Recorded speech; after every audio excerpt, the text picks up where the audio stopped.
है कि जन स्वराज लालगंज विधानसभा से कैंडिडेट उतारी है, क्या कहेंगे? और प्रशांत किशोर जी 4 वर्षों से घूम घूम के सारे जनता से कह रहे हैं कि आप सब लोग खड़े हुए बिहार बदलने के लिए और नया बिहार बनाने के लिए, और उसी में हम जनता से अपील करते हैं और हम सब खड़े हैं कि भाई बिहार को बदलना है। आपके बारे में थोड़ा जानना चाहेंगे कि आप किस फील्ड से आए, आखिरकार प्रशांत किशोर का क्या चीज आपको अच्छा लगा, आप कैसे जन स्वराज से जुड़े और इस अभियान में शामिल हो गए? जी, मैं कलमदाबाद का पुजारी रहा हूँ, शिक्षा के क्षेत्र से जुड़ा रहा हूँ और यही चीज प्रशांत किशोर जी की अच्छी लगी, सबसे ज्यादा अच्छी लगी। बात तो सभी अच्छे लगते हैं कि शिक्षा अगर समाज का अगर सुदृढ़ हो जाए तो शिक्षा को समझता हूँ कि वो रामबाण है, वो विभिन्न चीजों को स्वस्थ करता है। अगर शिक्षा ठीक है तो स्वास्थ्य, रोजगार, विभिन्न चीजों को ठीक कर देता है, लोगों को जीने की कला ठीक कर देता है।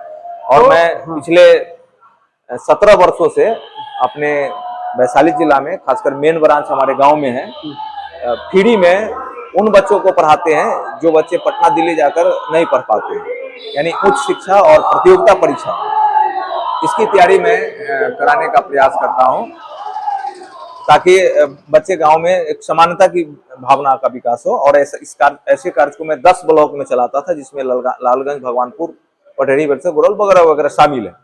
पैसे से मैं शिक्षक रहा हूं और आज शिक्षक की नौकरी छोड़ के और हमारे प्रशांत किशोर जी के आदेशानुसार, पार्टी के आदेशानुसार लालगंज विधानसभा का प्रत्याशी बना हूं और लालगंज की जनता से अपील करता हूं, आशीर्वाद लेता हूं। और अच्छा, आपका प्रोफेशन शिक्षा जगत से जुड़ा रहा, आखिरकार कैसे लगा कि हम जनता का सेवा करें और राजनीति मंच पे ही आके जनता का सेवा कर सकते हैं, ये कब आपको फील हुआ? 17 वर्षों से जो मैं देख रहा था, तो मैं अथक प्रयास के बाद मैं कुछ खास पर्टिकुलर जगह ही कर पाया। अच्छा। और बड़े पैमाने पे करने के लिए बड़े मशीन की जरूरत होती है। जी जी। बड़ा प्रोजेक्ट है तो बड़ा मशीन, छोटा प्रोजेक्ट है तो छोटा मशीन। तो अगर पूरे बिहार स्तर की शिक्षा व्यवस्था को देखना है तो सरकार की मिशनरी को लगाना होगा। वो शिक्षा में 5-7 लाख टीचर हैं, सारी व्यवस्था है, एक फॉर्मेट है, और उस पूरे सिस्टम को जब लगाएंगे तब जो ये ध्वस्त शिक्षा व्यवस्था है उसको बिल्डअप किया जा सकता है। नहीं तो फिर जो मेरा इस देश का, इस समाज का जो मुझ पर कर्जा था, उसका एक अंश उतारने का बस एक मेरा मात्र प्रयास। अच्छा, आप लालगंज के निवासी है? नहीं, हम जंदाहा प्रखंड के निवासी। अच्छा, जंदाहा प्रखंड के निवासी है।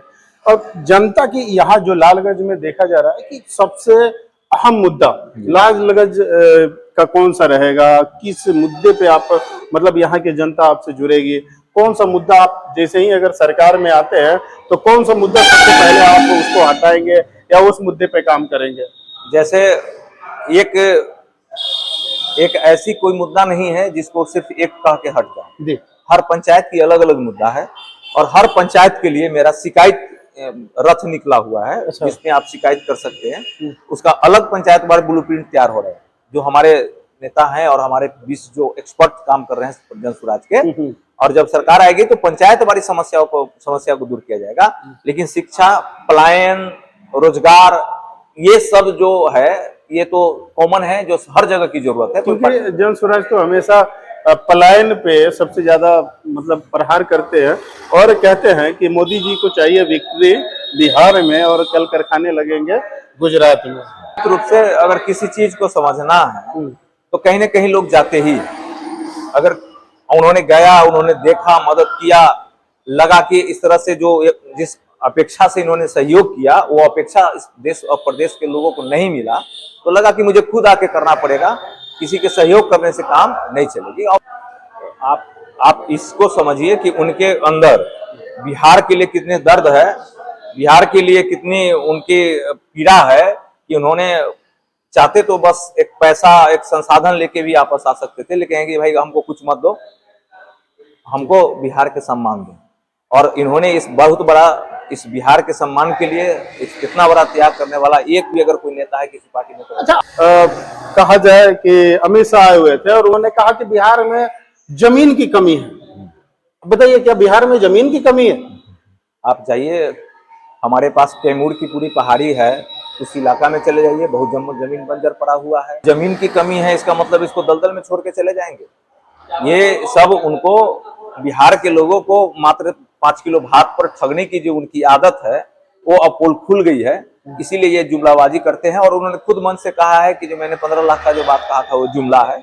तो जनता समझ रही है अब इस बार। और मान लीजिए कि 20 सालों से नीतीश कुमार का यहाँ पे, लेकिन विशेष राज्य का दर्जा अभी तक बिहार को मिला नहीं, और सबसे बड़ा मांग था कि विशेष राज्य की दर्जा दिया जाए। अभी गठबंधन की सरकार है उनका, भाजपा डबल इंजन की सरकार है, फिर भी क्यों नहीं विशेष राज्य का दर्जा मिला? जन स्वराज अगर आती है सत्ता में तो क्या विशेष राज्य का दर्जा मिलेगा? विशेष राज्य का दर्जा मिले न मिले, लेकिन शिक्षा स्वास्थ्य जो बोला गया है वही किया जाएगा जो हम लोग कर सकते हैं, वही कर सकते हैं।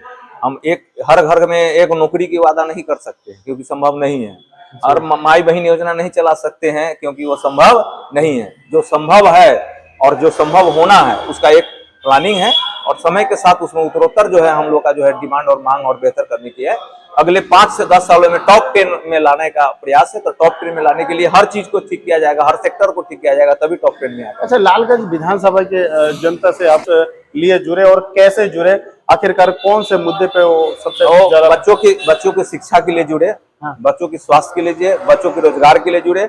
हम लोगों का और उनके गार्जियन, बच्चों के माता पिता और मेरा, हम लोग का जीवन आधा से ज्यादा खत्म हो गया है। और अमर सर कलम दबाद के पुजारी रहे हैं, उन्होंने पटना दिल्ली पढ़ा है, गोली बम बारूद नहीं चलाया है, हमने किसी को ठगा नहीं है, मैंने दारू माफिया नहीं हूँ, शराब माफिया नहीं हूँ, मैं बालू माफिया नहीं हूँ। इसीलिए जनता को हम पर भरोसा करना चाहिए, प्रशांत किशोर पर भरोसा करना चाहिए, यही अपील कर रहा हूँ, और उनका सेवक उनके बीच साथ खड़ा है। तो आप देखते रहे News 4B।